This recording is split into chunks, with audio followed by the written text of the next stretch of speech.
하나님 말씀대로 제가 제목을 잡아봤습니다.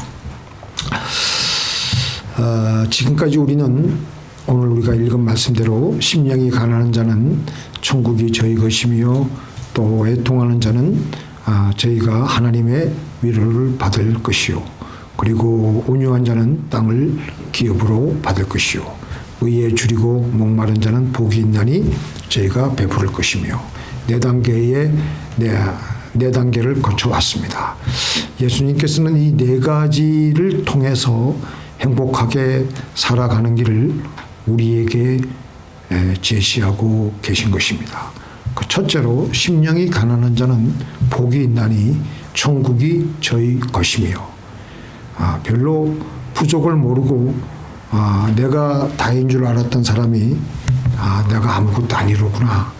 나는 하나님이 없이는 아무것도 아닌 존재로구나. 그런 것을 깨닫는 것에서부터 우리의 행복의 시작은 출발합니다. 마음이 가난하니까 나는 아무것도 아니라는 것을 깨닫기 시작하면서부터 우리는 애통하게 되고 울게 되고 그리고 하나님 앞에서 우리는 애통하게 됩니다. 하나님, 나는 아무것도 아닙니다. 나는 당신 없이는 아무것도 할 수가 없습니다. 하나님, 그저 나를 살려만 주시옵소서. 그렇게 애통하게 되면서부터 우리는 겸손하게 됩니다. 하나님만이 나의 모든 것이 되십니다. 하나님이 하라고 하시는 대로만 하고 살겠습니다. 그러면서 우리는 온유한 사람이 되어버립니다. 그리고 하나님에 대한 갈증을 가지게 되면서 하나님을 배고파하고 하나님을 무척 그리워하면서 하나님께서 하나님으로 우리에게 채워주시면서 우리는 만족을 느끼게 되고 또 우리 영혼이 배부르게 되니까 우리는 그때서야 비로소 행복을 느끼게 됩니다. 그렇게 해서 일단 내 영혼의 배가 불러지고 내가 행복해지니까 내 주변이 보이기 시작합니다. 이것은 영적인 법칙이나 육적인 법칙이 많이 비슷한 것을 보게 됩니다. 우리가 육적으로도 배가 고프면은요 아주 신경질 나고 참지 못하고 허덕허덕거려요. 배가 고프면 아무것도 안 보입니다. 일단 뭐가 들어가서 배가 든든해지면 옆에 있는 사람이 보이기 시작합니다. 영적으로도 마찬가지예요. 내 문제가 해결되지 않으면요 옆에 사람 안 보입니다. 영적인 문제가 해결되고 나서야 그 다음부터 내 주변에 있는 이웃들이 보이기 시작하고 그들을 어떻게 하면 도와줄 수 있을까 그런 생각을 하게 됩니다. 팔복을 읽으면서 지금까지는 나와 나의 필요에 대해서 심령이 가난한 나, 애통하는 나, 온유한 나, 의에 굶주린 나, 이 네 단계의 복을 거쳐서 우리는 온전히 서게 됩니다.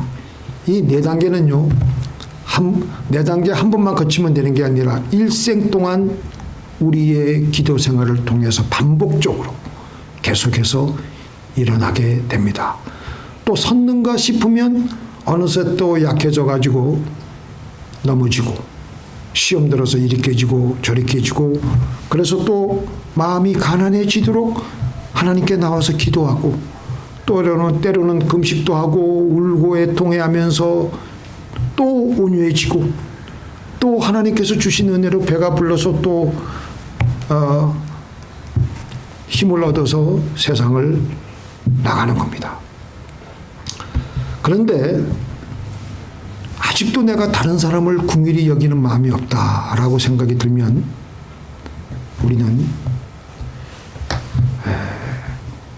한번 내가 이 네 단계의 복을 거쳤는가. 그래서 우리 예수님께서는 처음 네 가지 단계의 복을 받으라고 하는 하십니다. 그래야지 너희가 다른 이웃을 향한 긍휼한 마음을 가지게 된다. 다른 사람들을 긍휼히 볼 수 있는 눈, 다른 사람들을 긍휼한 마음을 가지고 끌어안아 줄 수 있는 사람, 그런 사람이 참으로 더 행복한 사람이다. 오늘 우리가 이제 아까 본문 말씀 읽었지만 이제부터는 내가 다른 사람들을 위해서 살아가야 되는 삶, 긍휼히 여기는 삶, 또 화평케 하는 삶, 또 의를 위해서 핍박을 받는 삶, 이건 다른 사람들을 위해서 받는 삶이에요. 그러면서 우리는 더욱더 우리의 영혼이 성숙해지며 더욱더 행복한 사람이 될 수가 있습니다. 사람이 속사람이 성숙해지는 것만큼 그 행복의 정도도 더 깊이 느낄 수가 있고 더 많은 것을 행복의 맛을 더 넓게 맛볼 수가 있습니다. 아직 내가 덜 성숙하기 때문에 내가 느끼는 행복의 정도는 요거밖에 못 누리는 거예요. 그런데 내가 성숙해지고 내 영혼이 커지면 커지는 것만큼 그 하나님께서 주시는 행복의 그 크기는 더 커지게 됩니다. 그래서 행복의 그 넓이가 커지고 깊어지게 되면 웬만한 태풍이 와도 흔들리지 않고 무너지지 않고 이겨냅니다. 그래서 우리가 이렇게 다른 사람을 위해서 사는 첫 번째 삶의 시작은 긍휼한 마음입니다. 다른 사람을 불쌍히 볼 수 있는 마음, 다른 사람의 입장에 서가지고 공감할 수 있는 마음. 전에는 나밖에 몰랐지만 이제는 나를 벗어나서 다른 사람을 생각하기 시작하는 것입니다.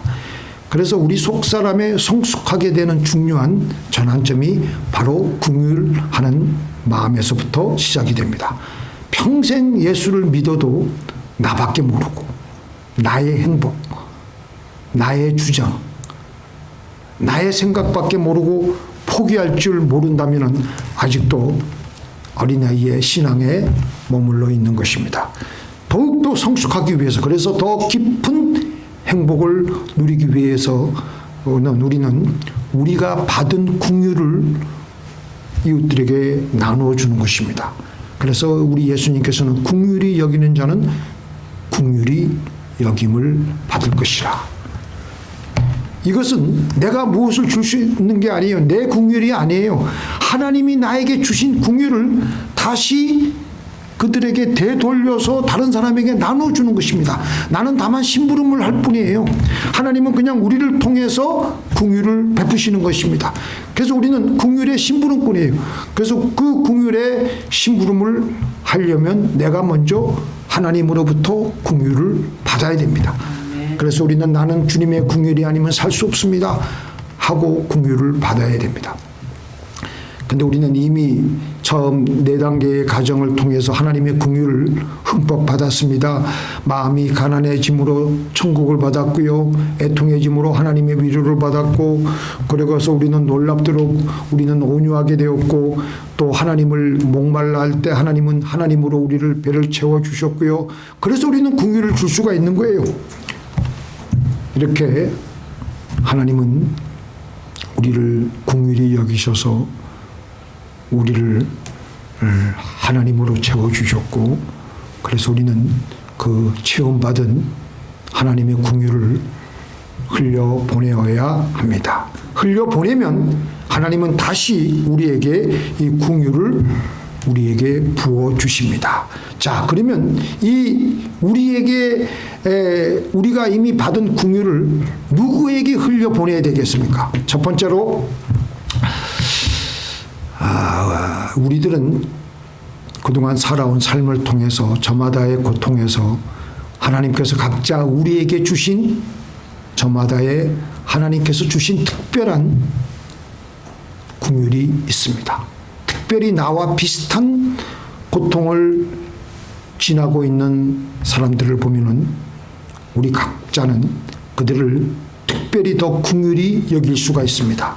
내가 그 고통을 지나왔기 때문에 내가 그들이 당하고 있는 고통을 내가 훤히 알고 있기에 같이 울어줄 수가 있고, 같이 공감할 수가 있고, 같이 우리는 격려할 수가 있고, 그래서 우리는 그들을 도와줄 수가 있는 것입니다. 닉 부이치치가 두 팔이 없고 두 다리가 없습니다. 근데 태어날 때부터 그렇게 태어난 것 같아요. 그러니까 팔다리가 없이 살아가려니까 얼마나 그 참 기가 막히겠습니까? 그래서 어렸을 때는 이 닉 부이치치가 목욕탕에서 자살하려고 몇 번이나 자기 자신의 그런 그 신체적인 처지를 비관하여서 몇 번이나 자살을 하려고 했습니다. 왜 안 했겠어요? 나라도 그렇게 하지 않았겠습니까? 그런 와중에 그에게 하나님의 긍휼이 임했습니다. 하나님의 긍휼을 받고 그는 달라졌습니다. 그래서 가는 곳마다 자기처럼 절망하고 힘들어하는 그 사람들에게 가서 긍휼을 흘려보내는데 자기가 하나님께 받은 긍휼을 간증하고 다니는 거예요. 그 간증을 듣는 어떤 청소년들이 번쩍 깨어나가지고 힘을 얻게 되는 거예요. 요즘 아이들이 힘들어하고 괴로워하고 그냥 어떻게 하면 자살할까 뭐 그냥 그러고 있는데 그 아이들이 뭐라 그러냐면 나보다 더 절망적이었던 닉도 하나님의 긍휼을 받아서 저렇게 힘차게 살아가는데 내가 이러고 있으면 안 되지 않겠느냐. 그래서 10대 청소년들 그들 나름대로 세계에 가보면 힘들어요. 그래서 우울증에 빠져있던 아이들이 그 감정을 듣고 힘을 얻고 다시 일어서는 겁니다. 목사들도 그렇죠. 그 남편과 같이 이제 남편 목사를 따라서 시골에 부임해가지고 열심히 목회하다가 남편이 지병을 얻어서 소천했습니다.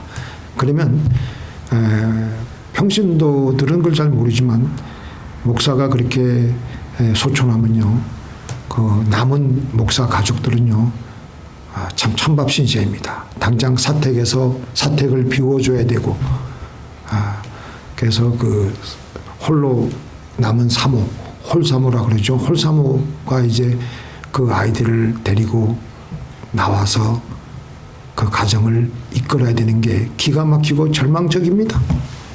그 중에 이에스더 사모님이 그런 상황에 처하게 되었어요. 울부짖으면서 하나님 앞에 애통해하면서 하나님께 기도하고 하나님께서 그를 붙들어 주시고 힘을 주시고 그에게 긍휼을 베풀어 주셨습니다. 그래서 지금 그 사모님은 우뚝 일어섰어요. 지금은 자기와 같은 처지를 당한 홀사모를 위한 단체를 하나 만들어 가지고 수많은 홀사모들을 위로하고 그들이 다시 일어설 수 있도록 사역을 지금 하고 있습니다.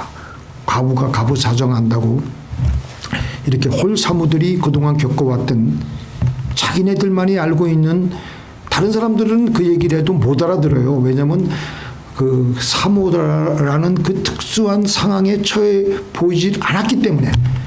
그래서 그 고통 때문에 그들이 하나님께 기도하고 마음이 가난해져서 천국을 소유하게 되었고 애통하여져서 하나님으로부터 큰 위로를 받게 되고, 그래서 그들의 성품이 겸손하고 온유하게 되어서 또 영혼의 허기짐을 달래려고 발부둥을 치니까 하나님께서 채워주시고, 그래서 또 그렇게 재생하게 된 사모님들이 이에스더 사모의 그 만든 단체를 그 사역에 같이 동참해서 또 다른 홀사모들을 위로하고 또 그들을 도와주는 겁니다. 우리가 긍휼을 베풀면서 우리는 삶의 보람을 느끼게 되고 하나님으로부터 더 큰 긍휼을 받게 됩니다. 두 번째, 우리는 그 다음에 두 번째는 무조건 불신자들을 긍휼히 여겨야 됩니다. 성령 충만함을 받은 베드로가 성전 민문 앞에서 구걸하고 있는 안진뱅이 거지를 향해서 뭐라 그랬습니까? 은과 금은 내게 없거니와 내게 있는 이것을 주노니 나사렛 예수 그리스도의 이름으로 일어나 걸어라. 사람에게 은과 금이 중요한 게 아니에요. 온 천하로 죽어도 바꿀 수 없는 영혼이 더 중요하기에 우리는 그들의 영혼을 긍휼히 여겨서 예수님을 믿게 하는 일에 힘써야 될 줄로 믿습니다. 이게 예수님의 소원이에요. 예수님은 구원받지 못한 사람들을 너무나도 안타깝게 여기시고 아주 불쌍히 여기셨습니다. 예수님이 뭐라고 하셨습니까? 예수께서 우리를 보시고 민망히 여기시니 이는 저희가 목자 없는 양과 같이 고생하며 유리함이라 그랬어요.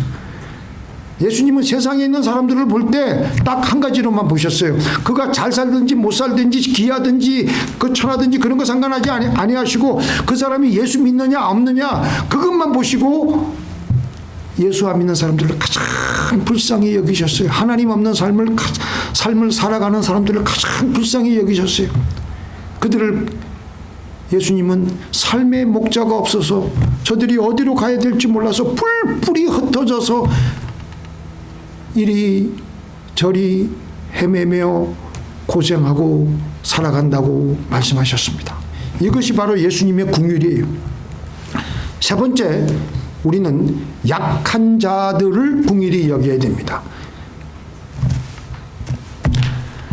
자, 같이 읽겠습니다. 시작. 너희가 여기 내 형제 중에 지극히 작은 자 하나에게 한 것이 곧 내게 한 것이니라.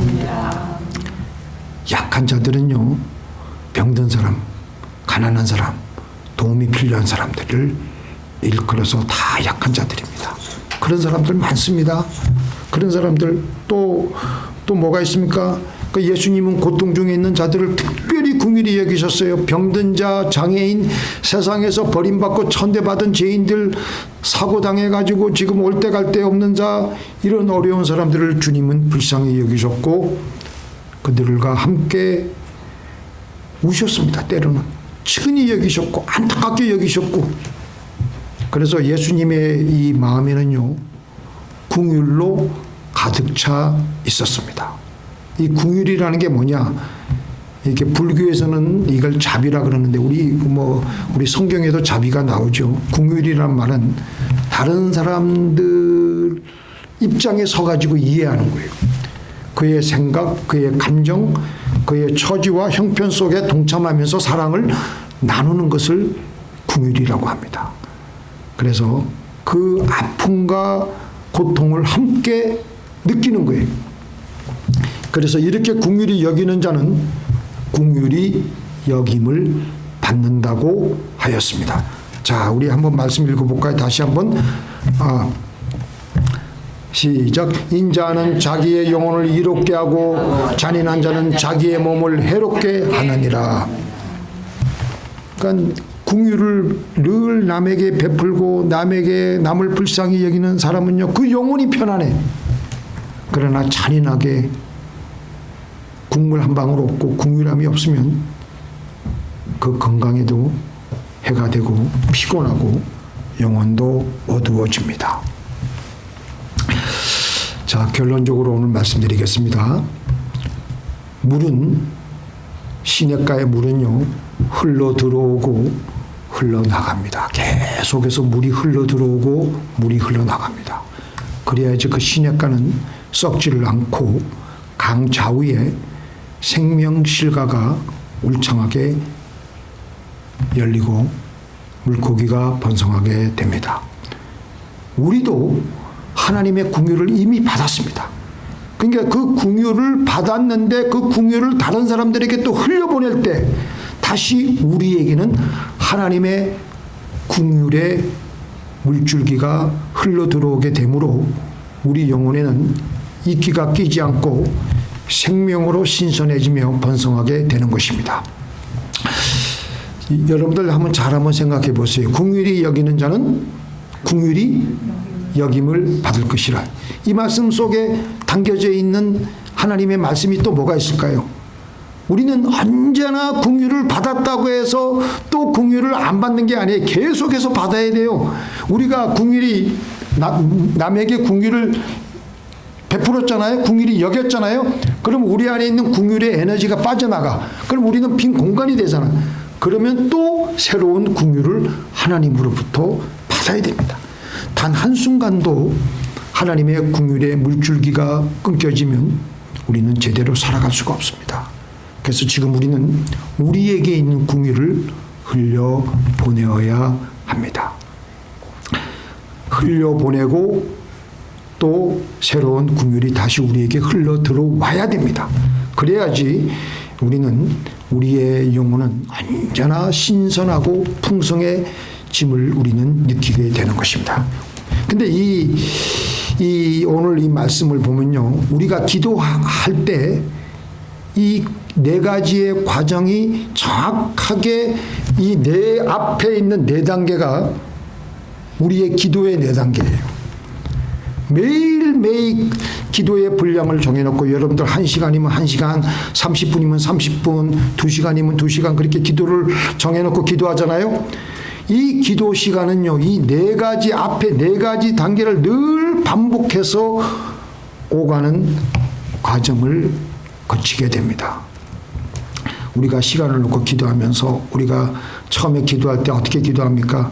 마음이 가난해지게 되지 않습니까? 힘들지 않습니까? 세상에서 우리가 여러 가지 많은 사역을 하고 긍휼을 베풀고 하다 보면은 어느새 우리가 온유해진 것이 아니라 우리의 마음이 말랑말랑한 게 아니라 강팍해져 가지고 우리의 마음이 하나님의 뺨에 나오면은 하나님 나는 아무것도 아닙니다.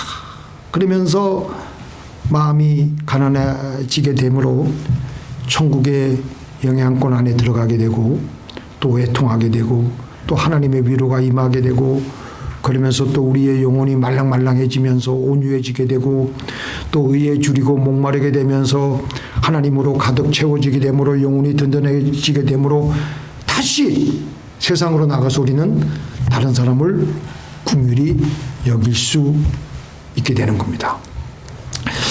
그 갈라디아서에 보면 이런 말씀이 있습니다. 제가 구체적으로 오늘 말씀을 안 인용했는데요. 사도 바울이 나는 날마다 죽노라고 했습니다. 날마다. 나는 날마다 죽는다. 그것은 그의 기도를 통해서 하나님으로부터 받은 생명의 긍휼을 다른 사람을 위해서 쏟아내므로 그는 날마다 죽노라고 고백했던 겁니다. 그게 뭐냐면 내 생명을 쏟아내며 소진하는 일은 죽는 거예요. 내가 죽어가는 거예요. 그렇게 다 쏟아내고 나면 그에게는 새로운 하나님의 생명의 긍휼이 새롭게 흘러들어가서 사도 바울의 영혼을 다시 채우는 거예요. 그러면 또 세상에 나가서 다른 사람에게 자기에게 들어온 생명, 자기에게 들어온 긍휼을 또 쏟아내면서 또 사도 바울은 나는 죽으러 간다. 다른 사람을 향해서 일방적으로 하나님의 긍휼을 베푸는 것은요, 내 생명을 소진하는 일이에요. 그래서 이것은 마치 요즘 우리가 아이폰이 다 있는데 셀폰을 사용하는 것과 같습니다. 집에 들어가기가 무섭게 우리는 돌아다니면서 낮 동안 소진했던 배터리에 생명을 충전하는 것처럼 우리도 하루 중에 꼭 기도의 시간을 내어서 생명으로 하나님의 긍휼로 우리의 영혼을 충전시켜야 되는 것입니다. 나한 자들의 목자로 알려진 다미엔 신부가 나병 환자들만 그 하와이 그 제도에서 나병 환자들 200명을 격리시킨 그 섬이 있어요. 그 여러 가지 뭐 빅아일랜드도 있고 또 오아우심도 있는데 그 중에 몰로카이 섬에서 이분이 이제 거기를 자청해서 나병 환자들을 섬기겠다고 했습니다. 33살의 젊은 나이에 이 몰로카이 섬에 가서 49살의 나이로 죽어갈 때 마지막 날 이분이 이런 말을 남겼습니다. 모든 것을 전부 다 바친 나는 참으로 행복하다. 지금 나는 완전한 가난한 모습으로 죽는다. 그의 영혼은 아는 겁니다. 지금 천국에서 놀라운 하나님의 위로와 긍휼이 예비되어 있는 것을.